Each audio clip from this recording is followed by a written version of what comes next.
Bom, então vamos começar aqui, pessoal. Vou mostrar a minha tela aqui, deixa eu ver. Vou compartilhar tudo. Legal. Então, temos aqui, esse slide aqui. Full screen. Ok, estão vendo a apresentação? Tem alguma coisa atrapalhando? Porque eu vejo o vídeo de vocês. Só para conferir se vocês veem a tela inteira com os slides. Ok, com o slide, né? Muito bem, pessoal. Então, preparei essa apresentação. Deixa eu me apresentar rapidamente, né?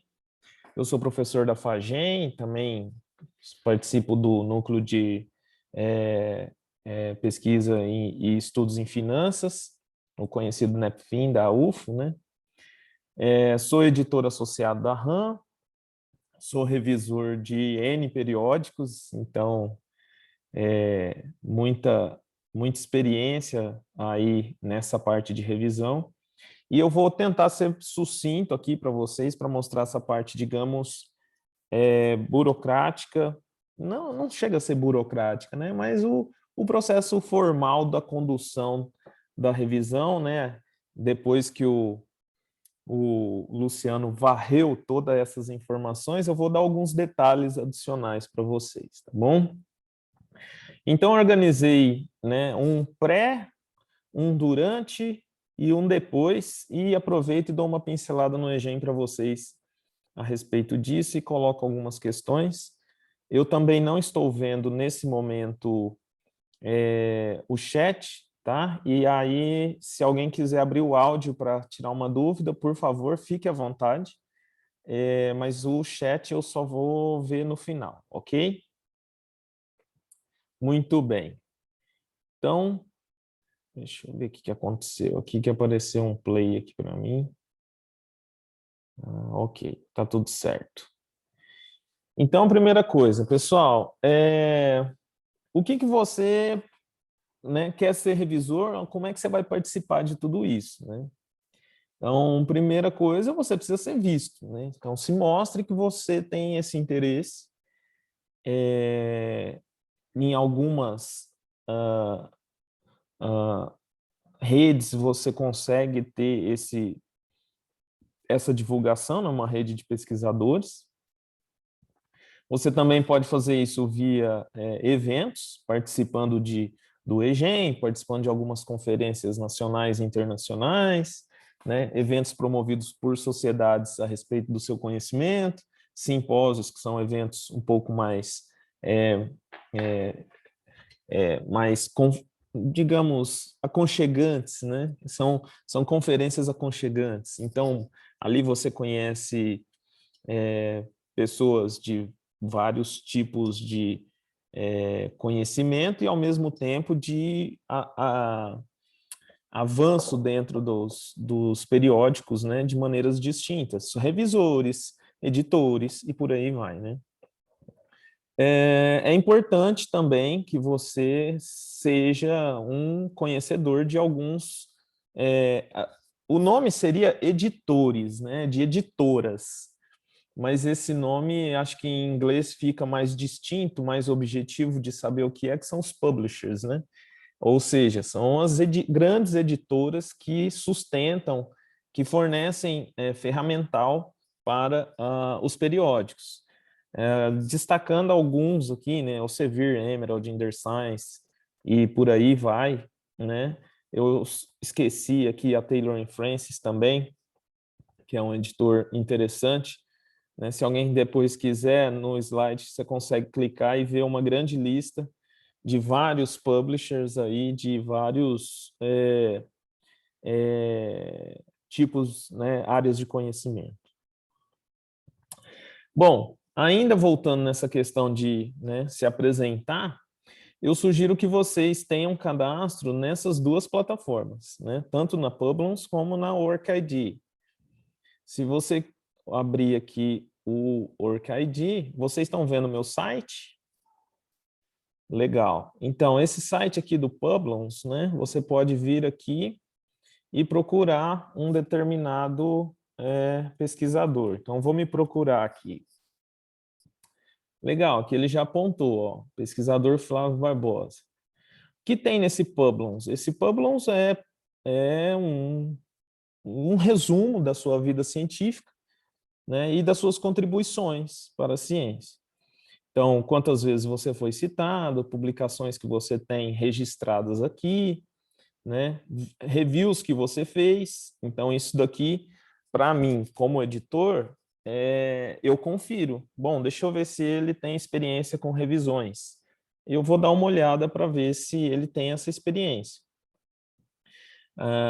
E aqui embaixo aparece, inclusive, quais os journals você fez revisão, né? Esses journals, eles têm um protocolo, né, que eles perguntam para você, você quer divulgar que você fez essa revisão no seu Publons, né? Então, eles disponibilizam isso para você, né? O outro que a gente tem... Ixi, aqui não está abrindo. Pronto. O outro que a gente tem é o Work ID. Então, dentro do Work ID também, a gente tem um campo de busca aqui, então a gente pode buscar o currículo de várias pessoas, podendo ser até o seu. Então, esse primeiro aqui seria o meu, né? Me busquei, então eu consigo puxar todas as informações a respeito de um membro. O Work ID está um pouco atrás, muito pouco, né, do Publons em termos de publicação de revisão, mas ele está tirando esse atraso, né? E ele já coloca aqui algumas informações, deixa eu passar aqui, que são os peer reviews. Então, aqui ele já coloca alguns que estão em cadastro com esse journal, né? Com esse site. Muito bem. Continuando aqui, no EGEM, né, quem quiser navegar pelo EGEM, tem o acesso próprio na plataforma. Eu já estou com isso aberto aqui para facilitar para vocês. Uma vez que você entra, né, você vai receber o convite. Deixa eu diminuir aqui para eu poder ver. Isso. Que a gente aqui como organizador, né, consegue fazer o convite para uma pessoa. Então, eu preciso do nome e do e-mail, eu consigo fazer o convite, né? Alguns de vocês já receberam, né, aqueles que se candidataram, e aqui eu dou, né, um exemplo, né, de alguém que já foi convidado, como, por exemplo, o professor André, né, tá aqui na minha lista que eu procurei, e nesse momento ele ainda não aceitou. Como o evento ainda não começou, então isso daqui é até certo ponto despreocupante para nós, né? Mas, por exemplo, alguém não, o Daniel Abreu, né, já me mandou, ó, professor, eu posso revisar. E aí eu já mandei o convite para ele, né? E ele já está cadastrado, ele aceitou o convite. Então ele está apto já para avaliar. Lógico que no final do curso eu vou verificar se ele tem a formação mínima, né? Como é o caso de mestrandos que a gente vai aceitar revisar os casos de ensino, a gente faz essa conferência desde que eles tenham feito o curso, para fazer parte do corpo de avaliadores dos casos de ensino. Doutorandos para cima, a gente já qualifica, né, como potenciais revisores para as modalidades também de artigo científico. Eu vou minimizar isso daqui, porque toda hora está abrindo isso daqui é só lá no final. Vocês também, pessoal, podem se cadastrar, por exemplo, em associações, né? Aqui no caso, a ANPAD, né, tem o link para você fazer o cadastro aqui em cima, né?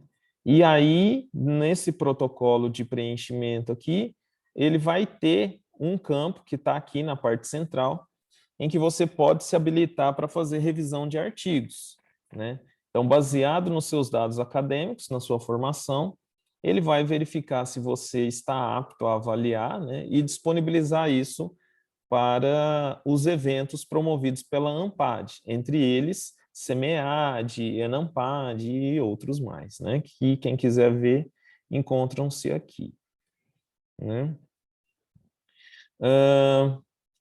Tem também o Simpep, né? É um exemplo de outro evento, que é um simpósio. Então, ao submeter artigos para esse evento, eles perguntam se você está apto, né, ou disponível para avaliar. Então, fica aqui o link também para quem quiser participar do processo de revisão e outros muito mais, né? Aqui eu só fiz esse exemplo para ficar para vocês. Então, passando rapidamente aqui, né?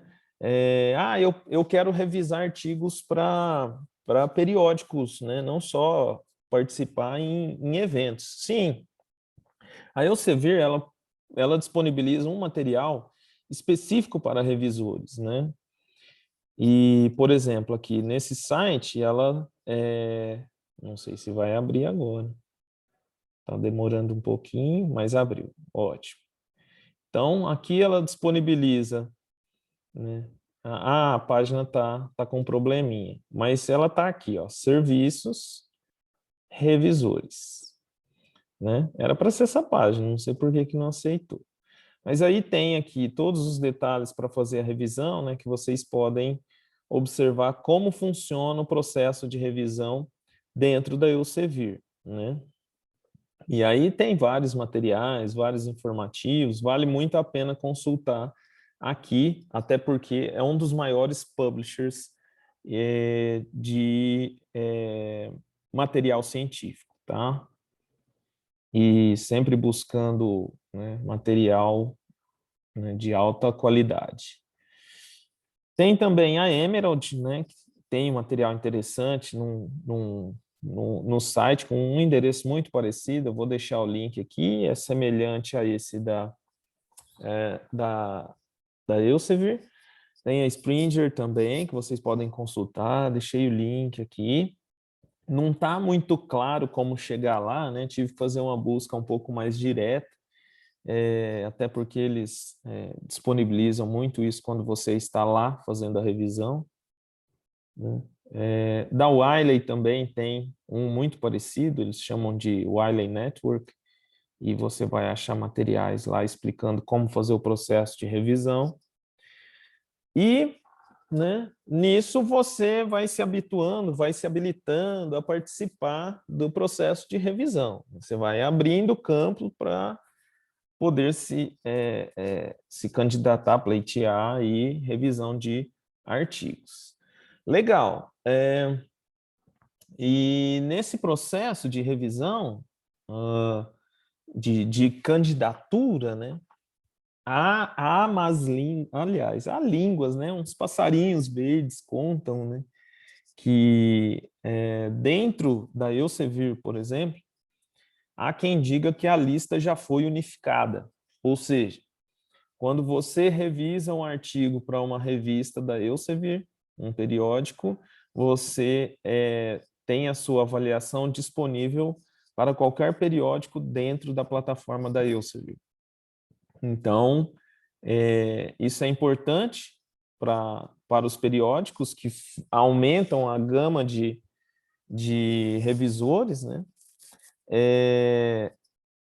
A plataforma Manuscript Central, que é da Scholar One, né, que está citado aqui, também já disponibiliza isso.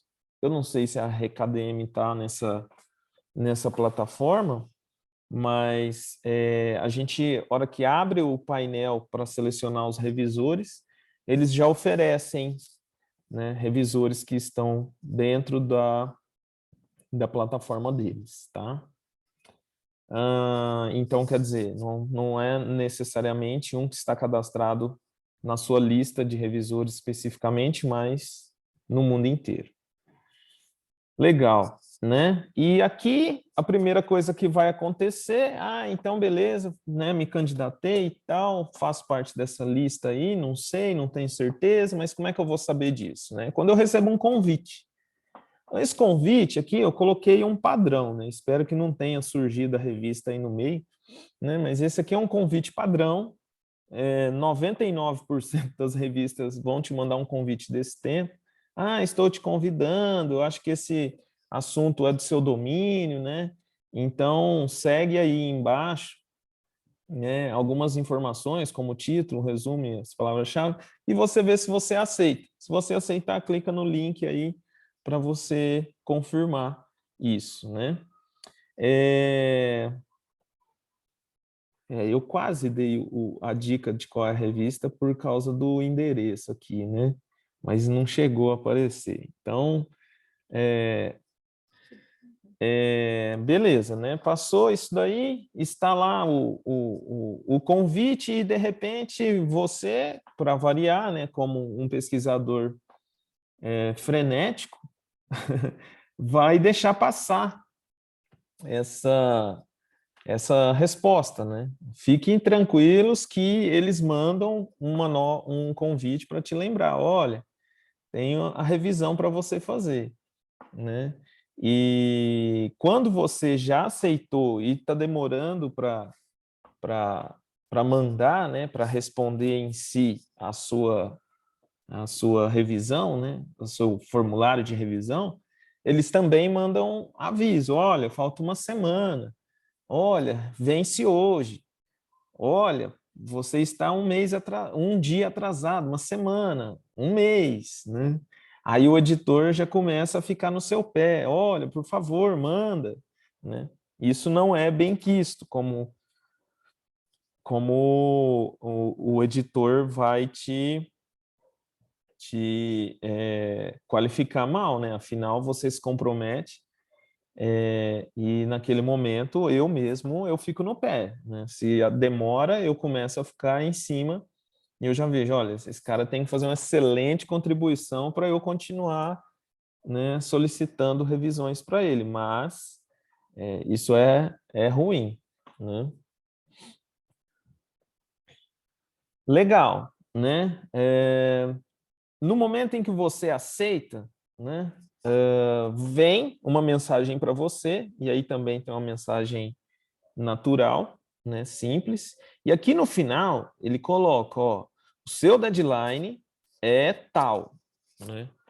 Tem periódicos que costumam apertar muito, né? Eu já vi periódico que pede para a minha revisão em 15 dias, né? Eu aí sinto muito, eu peço, né, sempre um atraso na submissão. Mas aqui geralmente fica em torno de 30, 60, dependendo o próprio editor, né, ele percebe qual é o grau de complexidade daquela revisão, ele aumenta esse prazo para submeter. Mas o padrão fica ali entre 30 e 60 dias, né? Então, hora que junta todo esse prazo, né, pensa como você submetendo o seu artigo, né? Você submete. Então, tem a avaliação do revisor, que deve aí uns 15 a 30 dias. Aí depois tem a chamada dos revisores, que aí vai mais uns 30 dias. Aí tem mais a revisão própria, né, que vai mais 30 a 60 dias. Então, aí, né, é comum que um artigo dure um prazo de 3 a 4 meses de revisão, sem muito esforço, né? Há quem consiga fazer isso num tempo menor, considerando todo o processo, né, que você vai para a etapa de revisão pelos pares. Então, quando o seu artigo passa de 2 meses em processo de revisão, você tem que ficar feliz, né? Porque significa que ele vai ser lido pelos revisores, que os revisores vão fazer contribuição. Então, está todo mundo dedicando-se para justamente lhe trazer contribuições nesse processo, né? Bom, aí, pessoal, tem a parte de avaliação por si só, né? Então, acabamos o pré, fizemos os convites, aceitamos, então vamos avaliar, né? E aí, tudo começa. Você vai receber o link de acesso, vai entrar na plataforma, e aí cada plataforma tem algumas perguntas específicas, né? Que eles colocam ali para se avaliar. Mas antes de navegar e responder essas perguntas, é interessante que você navegue por alguns pontos importantes, como, por exemplo, veja todas as informações que o revisor, que o editor te mandou naquele protocolo inicial, depois que você aceitou, né? Que tem o deadline, ele vai dar algumas informações. Outra coisa, é importante que a gente dê uma olhada como é todo o formalismo de submissão, né? Ali pode ter dicas importantes do formalismo, né? Que você deve, assim, guardar no bolso, que aquilo pode ser, por exemplo, um critério fundamental para o journal. Então, você fazer esse comentário com o editor na hora de fazer uma avaliação, né? Faça toda uma navegação, né, estrutural, veja como é a plataforma, o que você tem que avaliar, quais os pontos você tem que prestar mais atenção, quais as perguntas você tem que responder. Então, enfim, um overview de tudo isso, né? E a questão do checklist, que já foi apontada pelo professor André, né? Isso pode ajudar bastante. Então, tenha o seu próprio checklist, mesmo que adaptável em cada situação, mas isso lhe ajuda a fazer o acompanhamento, inclusive, do cumprimento do prazo, né? Antes de falar da avaliação do EGEM, enfim, então, vou mostrar aquele documento, né, que eu coloquei aqui, né? Então, isso daqui é um artigo que eu avaliei, né, e que ele fazia algumas questões, né, e pedia aqui, por exemplo, né, é uma revista da Elsevier, então a primeira coisa que eles perguntavam é qual é a recomendação? Então, a recomendação, você tinha lá um menuzinho, drop-down, com 5 opções. Rejeitar, revisão maior, né, revisão minoritária e tem uma outra também que eles costumam colocar, agora eu esqueci, né? E, rejeitar e submeter, alguma coisa assim, né? Perguntam também um rating, ou seja, uma nota que você vai dar, e aí eles falam com o mínimo e o máximo, né? E aqui algumas questões que você tem que responder, né? E aí você coloca preenche essas questões fazendo essa avaliação. E aqui diretamente ele já coloca comentários para o autor, ponto, né? E aí aqui eu deixei uma lista de coisas para o autor fazer, que ocupou todo esse espaço, né? O autor acho que ficou um tanto quanto, né, pesaroso de tanta coisa que eu mandei para ele arrumar, né? Mas ele não desistiu não, ele corrigiu tudo e devolveu, tá? Então, nesse processo de revisão, muitas vezes você tem que responder uma série de perguntas, né, que aí você vai avaliar.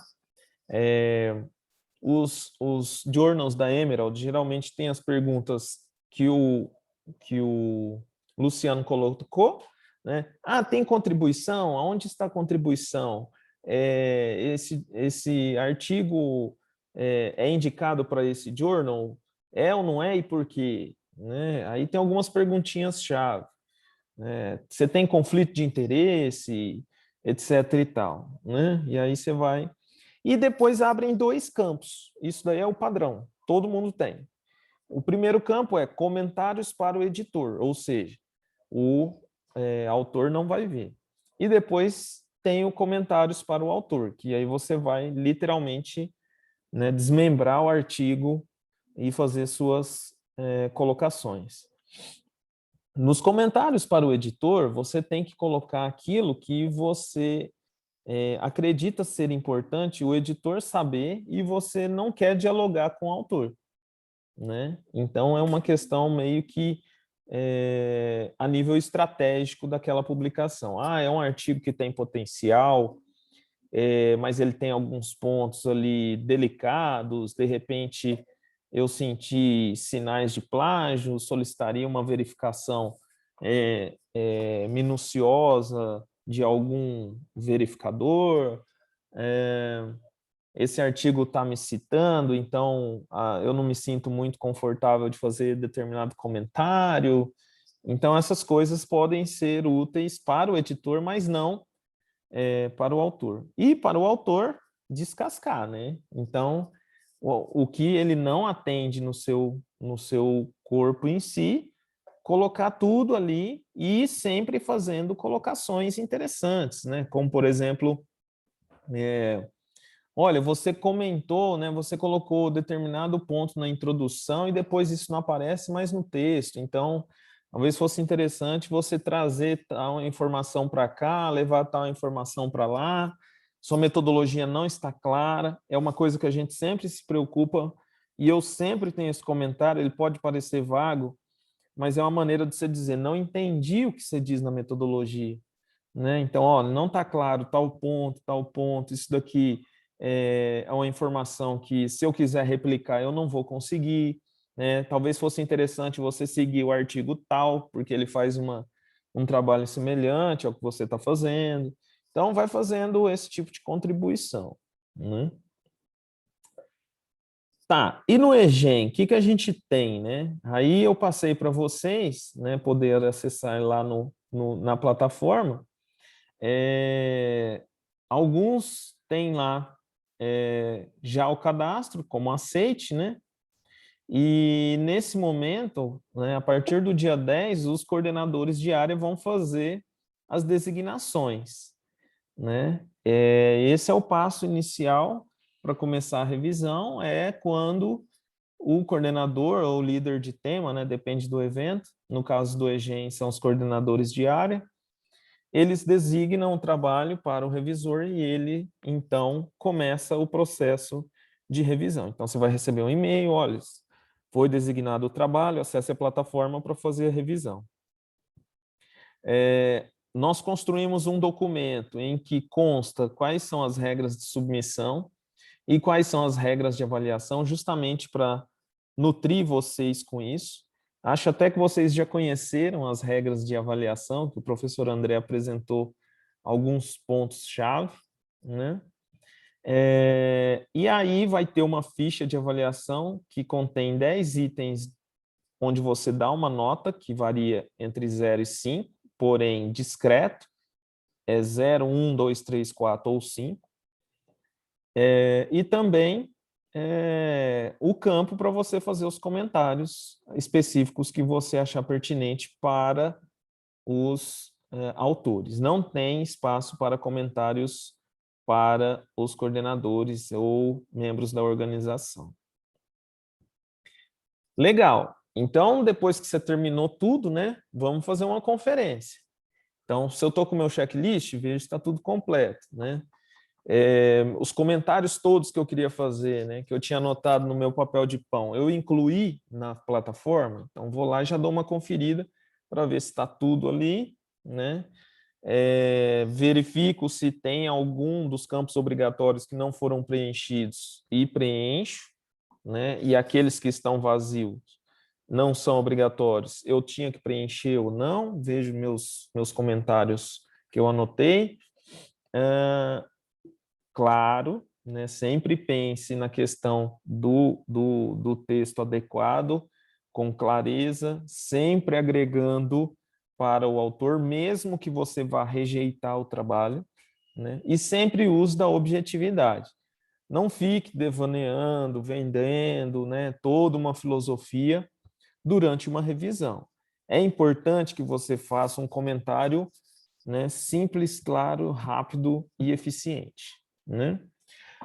Conferiu tudo isso, vamos então submeter. E aí, né, você deve receber, né, um agradecimento do editor, é um e-mail imediato, assim que você confirma essa submissão, né? E para quem tem vínculo, né, os periódicos que têm vínculos tanto no Publons quanto no OrcID, se aquele periódico tem, ele vai fazer esse comunicado muitas vezes de maneira automática. Então, é outra forma de você verificar que foi submetido realmente a sua revisão. Bom, eu coloquei algumas perguntinhas, mas também vou vou atentar ao chat, né?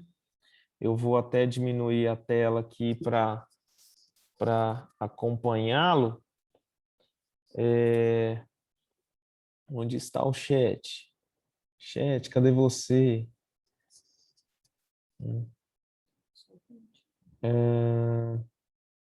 Tá aqui, pronto. Né? Vou colocar o chat aqui do lado e eu anotei aqui, né? Como, por exemplo, tenho prazo para revisar. E se eu perder esse prazo, o que que acontece? Bom, o Luciano já falou, mas acho importante sempre isso, porque do ponto de vista formal, esse é o maior problema que a gente tem, né? É revisor atrasar. Por quê? Né? Porque revistas que demoram, pensa você como autor, uma revista demora 2 anos para te responder. Quando que você vai submeter trabalhos novamente para ela? Né? A não ser que a revisão é monumental, seu trabalho não tem problema com obsolescência, né? Você ainda acredita poder submeter para ela. Se caso contrário, não. Né? E se você, no caso, for o revisor e atrasar, entre em contato com o editor, fala, olha, eu estou precisando de mais X tempo, é possível? Se for possível, né, o editor consegue, né, te readequar o prazo, e essa é uma maneira honesta de justamente falar, olha, eu estou avaliando e eu quero fazer o melhor trabalho possível. Submeteu errado, isso acontece, tá, gente? E aí, como é que vai fazer? Submeteu errado, entra em contato com o editor. Olha, fiz uma coisa que não era para fazer, não terminei a revisão. Isso aconteceu comigo esses dias. Eu mandei um e-mail pedindo mais prazo, a assistente de edição entendeu que eu queria encerrar a submissão. Eu não sei o que ela entendeu, e ela falou, estamos encerrando a submissão. Aí eu falei, não, não é isso não, eu só quero mais prazo para atualizar algumas informações. Aí ela, não, tudo bem, aí liberou e colocou mais prazo para eu submeter. Então, é só uma questão de ajuste, tá? Sou avaliado pela minha avaliação. Então, o Luciano já comentou sobre isso, né? Sim, todos, sem exceção. Posso ser chamado para revisar o mesmo artigo? Isso, complementando a fala do Luciano. Sim, isso na verdade é o mais indicado, né? Por quê? Porque você já teve a experiência, você já viveu a primeira rodada ou a rodada anterior, uma rodada anterior, então você já sabe do que se trata e já sabe como deve evoluir aquele processo, né? Então facilita a vida do revisor nesse sentido. E esse processo funciona quase que idêntico à primeira revisão, adicionado a um documento que é a carta de revisão, né? Onde você põe o autor, né, coloca os comentários, né, as justificativas, as alterações, como foram feitas, por que ele fez daquela forma e etc. e tal. Né? Você pode revisar um artigo que cita um próprio artigo seu? Então, isso acontece comigo com certa frequência, né? E eu tento ser isento ao máximo possível, mas ainda bem que os artigos que chegaram para eu revisar, eles citam o meu trabalho muitas vezes de forma paralela. Então, esse tipo de revisão é praticamente, né, totalmente sem conflito de interesse. Porém, eu não gosto particularmente de revisar trabalhos em que o meu trabalho é a fonte, digamos, o que está sendo replicado. Porque eu tenho muito conflito de interesse, eu entendo assim, né? Eu vou ter uma exigência um pouco mais delicada, então eu não gosto. Há quem também revise, né? E há casos em que revisores indicam seus próprios trabalhos para serem citados, né?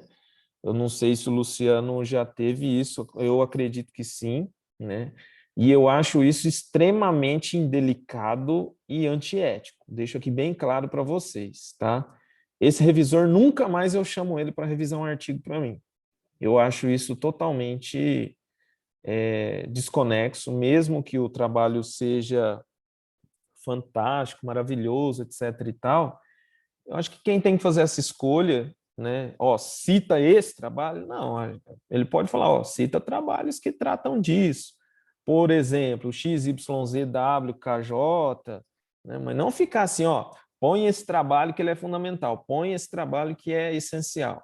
Isso aí não é legal, né?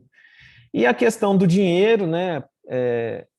Do pagamento para revisão,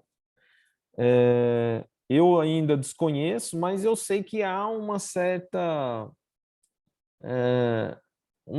união de alguns periódicos para tentar remunerar, né, os seus revisores e, logicamente, né, isso vai refletir nos próprios autores, né, que vão ter que pagar uma submissão até muitas vezes cara, né? Por exemplo, o Journal Banking Finance cobra US$ 250 para submeter e mais 250 por cada rodada de revisão. Então, você imagina um artigo que fica 5 rodadas, né, naquele journal, né, vai embora US$ 1.250, aí, quase R$ 6.000, até mais, né? Bom, vamos ver aqui então no chat se tem mais algumas perguntas. O Célio colocou, em caso de submissão de artigos oriundos de TCC, muito tempo depois, os avaliadores veem com maus olhos os dados apresentados. Eu não sei se foi perguntado isso para você, Luciano, ou eu acho que eu tô... Não, eu tinha respondido já. Ah, tá. Então tá Acho que a aqui. Débora fez a pergunta sobre a questão de conflito. A questão de pagamento de revisão, eu sei que tem um movimento em alguns lugares, mas eu não vi efetivamente isso funcionar, não, entendeu? Sim, sim. A Débora perguntou, essa questão do pagamento poderia ser conflito? Então, vixe, Débora, Uhum. essa questão é um dilema, porque, pô, eu acho que a ideia, né, por detrás disso é que a avaliação seja feita no prazo, né? Então, olha, revisor, você combinou de entregar em um mês, você tem que entregar em um mês, né? Eu acho que é muito mais nesse sentido. E avaliações de qualidade, né? Construtivas, bem colocadas, porque é aquele negócio, né? Às vezes você tem uma lista de revisores, sua lista tá assim, né? Tá todo mundo já revisou bastante artigo, tá todo mundo muito ocupado e tal, você quer chamar um revisor novo. Aí você não tem muita confiança e de repente vem aquela revisão, pô, você tem que mandar outro revisar de novo, porque não veio um negócio que, né, ficou legal e tal, e você entra naquele velho dilema, né? Então, acho que é mais nesse sentido. Não sei se vai funcionar. Eu acho isso muito delicado, né? E é custoso para a ciência, né? A gente tem que pensar que a ponta de tudo isso é o consumidor. É o consumidor, né? É o ser humano. Então, você imagina se os journals né, de medicina, que são caríssimos, né? Se eles fossem mais baratos, né? Potencialmente a gente teria recursos na área de saúde um pouco mais baratos. Então, né, na área farmacêutica e tal. Na área de administração, eu fiz um pouquinho na área de matemática, né, de revisão, e o pessoal da matemática às vezes demora 2 anos para revisar um artigo. Pega o artigo e fica lá mastigando e tal, e devolve a revisão em 2 anos. Então, o pessoal que submete na área de matemática, se não tiver o Desk Reject em 6 meses, né? Desk Reject de 6 meses, imagina. Eles esperam uma revisão para 2 anos, 1 ano e meio, coisa assim. Enquanto na administração, se o cara demorar um ano, você não quer mais submeter naquele journal, né? Eu tive o meu grande artigo de 2017, ele demorou um ano e meio para ser revisado. E parece que foi um erro do editor que ele deixou o artigo cair na obsolescência. Então o artigo ficou meio de escanteio lá. E aí eu entrei em contato, o que aconteceu, tal, o artigo está dito como excluído da plataforma. Ixi, ele voltou pedindo mil desculpas e tal, e já mandou uma revisão em 30 dias, devolveu, arrumei, gastei mais 30 dias para revisar, foi para uma segunda rodada e em uma semana estava aprovado. Então, quer dizer, foi aprovado meio que no empurrão, mas isso aí não é normal, né? Então, veja, uma revista que demorou um ano para revisar, né? E então, isso pode acontecer? Pode, mas não é usual, né? Mais perguntas, dúvidas? Deixa eu ver. Estamos ainda num tempo interessante, né? O Daniel.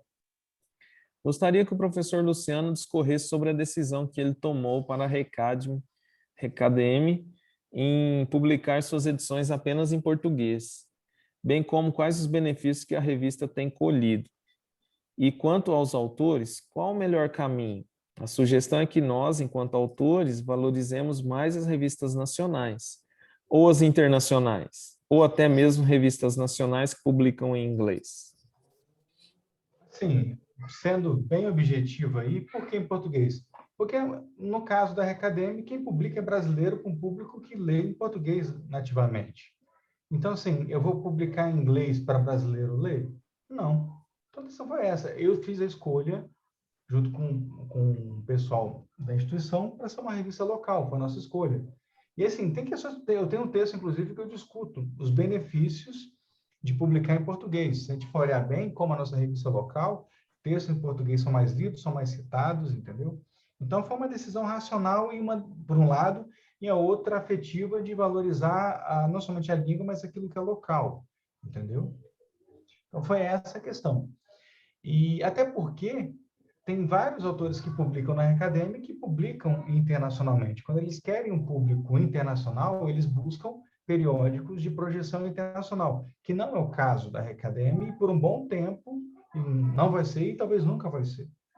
Então, essa foi a escolha, entendeu? Para não ter essa incoerência de publicar em inglês para brasileiro. Se porventura tiver algum outro autor internacional que tenha interesse de publicar no Brasil, tem outros periódicos que publicam em inglês e que tem uma tentativa de fazer uma projeção internacional, entendeu, Daniel? Então, essa é a questão fundamental. Tem detalhes desse argumento em outros textos meus, mas a questão foi essa, uma questão de posicionamento. Ok? Aí teve. O Flávio, acho que a Débora fez uma pergunta, acho que para você, se pagamento para editores existe aí. Pagamentos para editores? Nunca ouvi falar. Assim, Nunca. tem editor da nossa área que recebe um plus no salário porque é editor, entendeu? Porque aqui no Brasil tem vários periódicos que são da instituição e o editor da própria instituição. Então, Mas eles têm um aí a gente adicional. está falando também de instituição privada, né? Privada. Pública eu desconheço. Então, assim, editores ao redor do mundo não conheço que tenha esse tipo de benefício. Não sei se a Ampad tem alguma contribuição para isso, mas acho que também não. O que acontece, assim, que eu sei, por exemplo, da área de teoria das organizações, o Eagles recebe uma grana da SAGE por causa da Organization Studies. Agora, o que o Eagles, que é a associação que é editora científica, que é dona do Organization Studies, faz com esse dinheiro, eu não sei. Se ela remunera diretamente ou indiretamente os editores, eu te juro que eu não sei. Mas provavelmente existem algumas contrapartidas aí. É interessante que agora você me lembrou, né, que tem um editor que chama Brian Lucy, né, um irlandês,